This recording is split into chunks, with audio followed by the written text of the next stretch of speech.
Lucas capítulo 10, verso 20, diz assim: Porém não fiquem alegres porque os espíritos maus lhes obedecem, mas sim porque o nome de cada um de vocês está escrito no céu. O que mais tem motivado você a seguir a Cristo?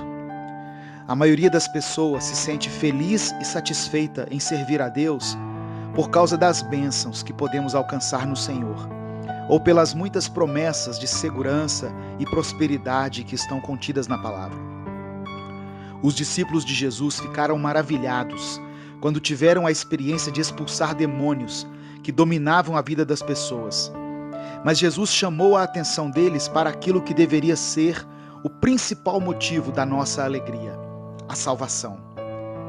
Nenhuma experiência espiritual que possamos vivenciar aqui na terra, ou nenhum bem material que possamos conquistar, se comparam ao que vamos experimentar na eternidade. A salvação é o nosso maior tesouro. A Bíblia diz que nem olhos viram, nem ouvidos ouviram, e nenhuma mente humana pode imaginar o que Deus preparou para aqueles que o amam. Eu sei que muitas vezes ficamos alegres porque fomos usados por Deus, ou porque alcançamos uma bênção, uma vitória, ou uma porta que se abriu, e isso não é errado.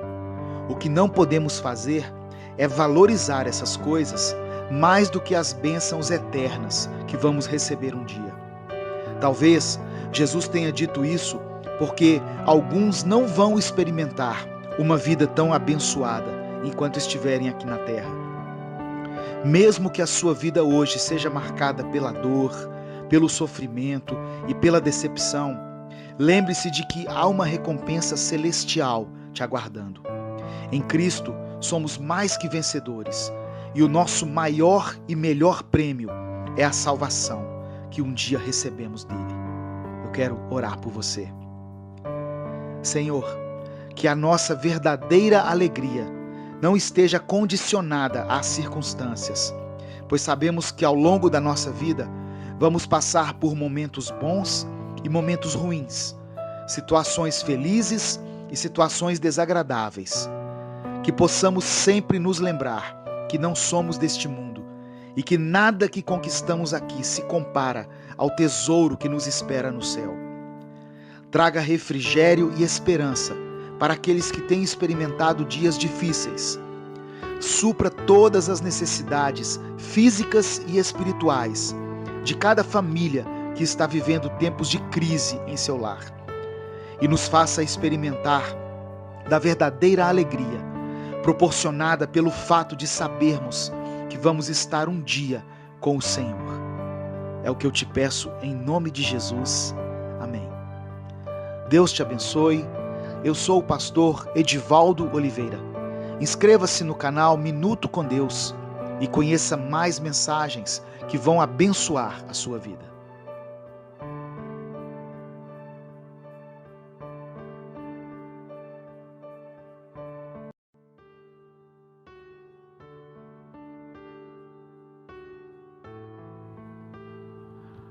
Primeira Timóteo capítulo 1, versículo 15 diz assim: O ensinamento verdadeiro e que deve ser crido e aceito de todo o coração é este: Cristo Jesus veio ao mundo para salvar os pecadores, dos quais eu sou o pior.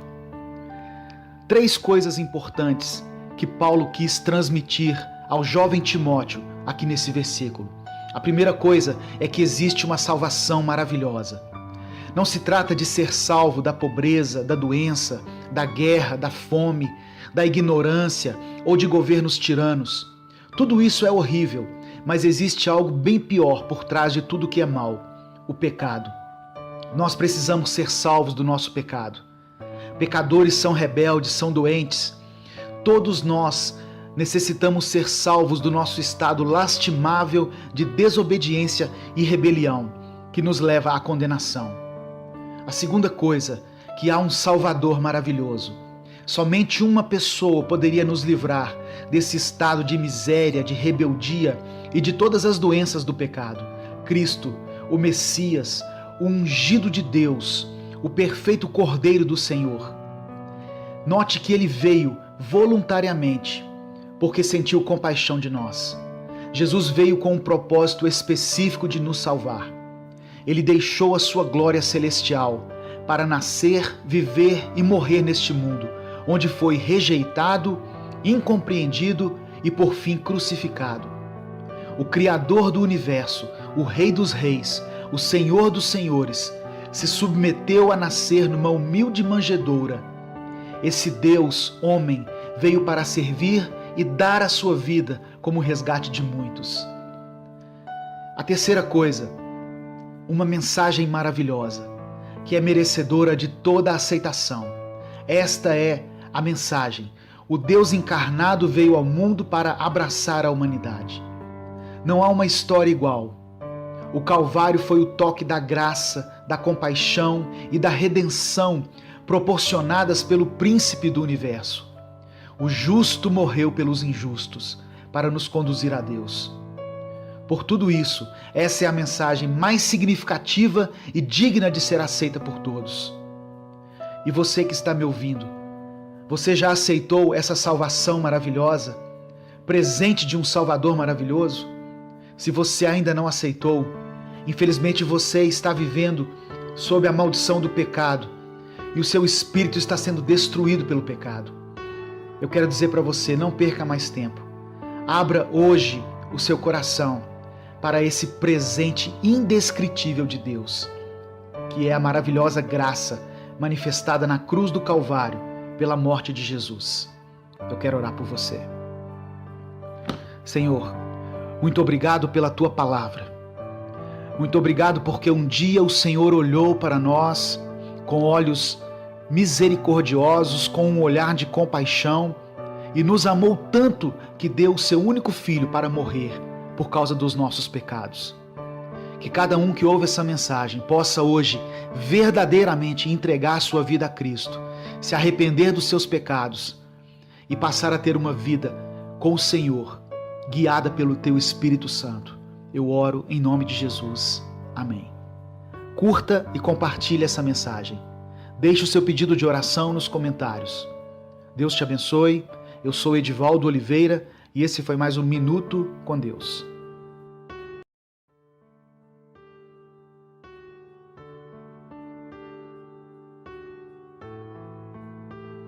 Salmos capítulo 51, verso 4 diz assim: contra ti somente pequei, e fiz o que é mal à tua vista, para que sejas justificado quando falares e puro quando julgares. E os versos 16 e 17: pois não desejas sacrifícios, senão eu os daria. Tu não te deleitas em holocaustos. Os sacrifícios para Deus são o espírito quebrantado. A um coração quebrantado e contrito não desprezarás, ó Deus. Quantas lições podemos aprender com os salmos escritos por Davi? Eu quero falar hoje sobre o verdadeiro sentido do arrependimento para o cristão. A chave para que o arrependimento genuíno seja gerado em nosso coração é termos a consciência de que somos filhos de Deus e que quando pecamos entristecemos o coração do Pai. Muitas vezes vemos repórteres entrevistando bandidos que foram presos e eles fazem a seguinte pergunta: você está arrependido? E a resposta geralmente é a mesma: sim, eu me arrependo do que fiz. Na verdade, esse tipo de arrependimento não é verdadeiro. Ele está ligado ao fato de que os planos do bandido não deram certo. Por isso há o sentimento de tristeza porque ele está preso, porque sua foto saiu no jornal ou porque envergonhou a família. Quando Davi escreveu o Salmos 51, que é uma das maiores expressões de arrependimento contidas na palavra, naquele momento ele estava sendo confrontado pelo profeta Natã. O arrependimento é gerado no coração do rei, não por causa do julgamento do profeta ou por causa da vergonha por ter que encarar todo o povo de Israel. Davi não se entristeceu porque sua vida foi exposta ou porque seus planos de encobrir seu pecado deram errado. Davi se arrepende profundamente porque ele se conscientizou que havia pecado contra Deus, porque ele tinha um relacionamento com Deus, ele era um adorador. Por isso ele diz: pequei contra ti somente. As palavras de Natã rasgaram o coração do rei. Davi percebeu que tinha desagradado a Deus profundamente. Sabemos que o arrependimento é verdadeiro quando ele gera mudança de vida. A Bíblia não relata mais nenhuma situação semelhante a essa na história de Davi. Se você tem cometido os mesmos pecados e não consegue ser liberto, eu te peço que você pare e pense um pouco. Deus te ama e tem uma grande obra para fazer na sua vida, mas Deus abomina o seu pecado. O pecado nos afasta de Deus. Receba essa palavra no seu espírito e entenda que quando você peca, Deus se entristece. Resolva hoje mesmo levar uma vida que agrade ao Pai. Que a mesma disposição que você teve antes para o pecado, que você tenha na mesma proporção para uma vida de santidade. Deus não se agrada de sacrifícios, mas Ele quer ver em você um coração quebrantado. Eu quero orar por você. Senhor, nos perdoe porque temos pecado contra Ti. Que essa palavra possa trazer entendimento, não somente no intelecto, mas no espírito de quem estiver ouvindo, e que o arrependimento seja gerado nesse coração.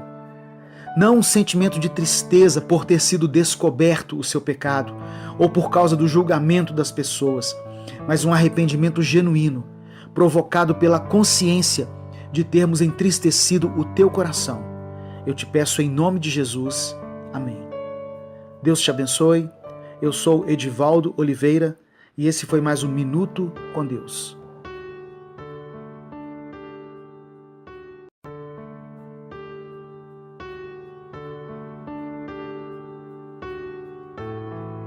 Mateus capítulo 5, versos 38 e 39 diz assim: Vocês ouviram o que foi dito, olho por olho, dente por dente. Mas eu lhes digo, não se vinguem dos que fazem mal a vocês. Se alguém lhe der um tapa na cara, vire o outro lado para ele bater também. Nessa passagem, Jesus estava dando uma valiosa lição sobre o ego. Esse texto sempre é levado para um sentido literal, como se Jesus estivesse falando, fique imóvel enquanto alguém te bate.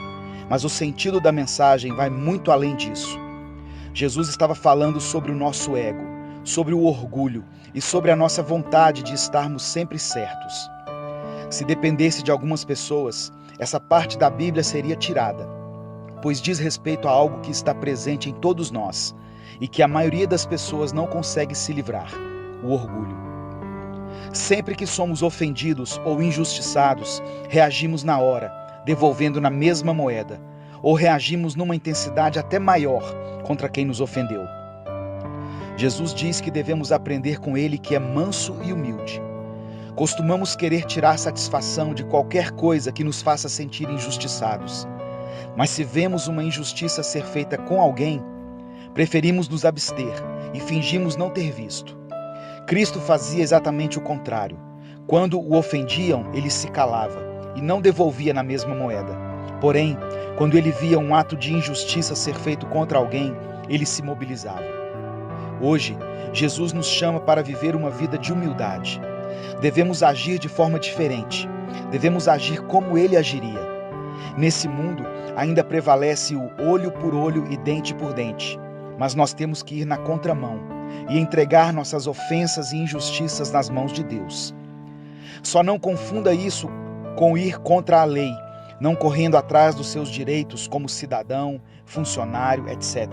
Porém, no que diz respeito a relacionamentos, devemos tratar as pessoas, não como elas nos tratam, mas sim como gostaríamos de sermos tratados, para que Deus seja glorificado e para que as pessoas vejam a diferença entre os que andam com o Filho de Deus e os que não andam. Vamos praticar essa palavra até que o nosso orgulho seja quebrado e o nosso ego seja diminuído, fazendo com que Cristo cresça em nós. Eu quero orar por você. Pai, nós te agradecemos por essa palavra de exortação. Sempre lemos sobre Jesus, porém o colocamos como alguém que precisa ser admirado, quando na verdade nós precisamos imitar suas atitudes. Nos perdoe por devolver para o Senhor a obrigação que nos foi dada, de sermos humildes aqui na terra, amando uns aos outros, não pagando o mal com o mal. Sempre dizemos que o Senhor é bom, o Senhor é humilde, como se nós mesmos não devêssemos ser. Ensina-nos não só a te admirar, mas a desejarmos ser parecidos contigo, na humildade e na mansidão, como você fazia quando era injustiçado, e nos revoltando como o Senhor se revoltava quando via um ato de injustiça ser feito contra alguém. Nós te pedimos isso em nome de Jesus. Amém. Deus te abençoe. Eu sou o pastor Edivaldo Oliveira. Inscreva-se no canal Minuto com Deus e conheça mais mensagens que vão edificar a sua vida.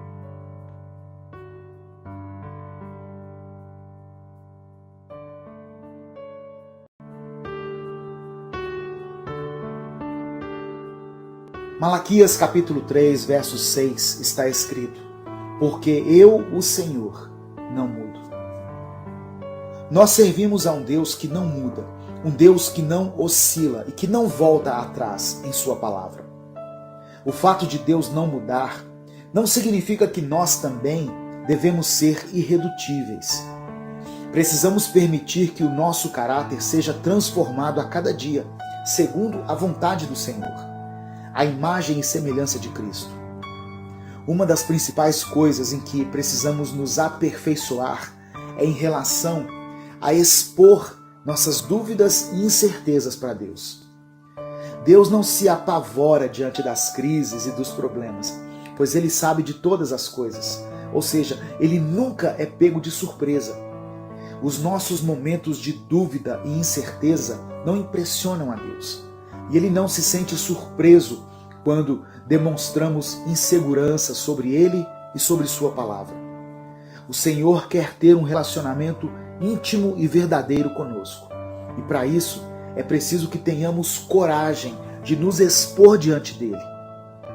Por mais que as nossas dúvidas e os nossos anseios pareçam infantis, não tenha receio de revelá-los para Deus. O Senhor quer nos encher com sua sabedoria e nos tornar sensíveis à sua voz. Fale com Deus. Entre no seu quarto e converse em secreto com Ele. Saiba que o Senhor está pronto para te dar as respostas que você tem buscado. Mas lembre-se que vamos ouvir de Deus aquilo que precisamos ouvir e não o que nós queremos ouvir. A vontade do Senhor é boa, perfeita e agradável. E ela é muito melhor do que a nossa. Eu quero orar por você. Deus, obrigado por sua palavra e pelo seu amor. Nos perdoe, pois não temos te buscado com a intensidade que deveríamos. E com isso, acabamos criando uma imagem distorcida do Senhor. Que possamos ter intimidade contigo, para podermos conversar sem medo e sem receio, lembrando sempre que o Senhor é bom e a sua misericórdia dura para sempre. Que possamos ter mais fome e mais sede pela sua palavra. Eu oro em nome de Jesus. Amém. Irmãos, é com muita alegria que eu quero anunciar o nosso novo livro devocional, Recomece a Viver. São mensagens inéditas que vão fortalecer a sua fé. Adquira já o seu pelo site upbooks.com.br/Pastor Edivaldo Oliveira. Deus te abençoe. Eu sou o pastor Edivaldo Oliveira e esse foi mais um Minuto com Deus.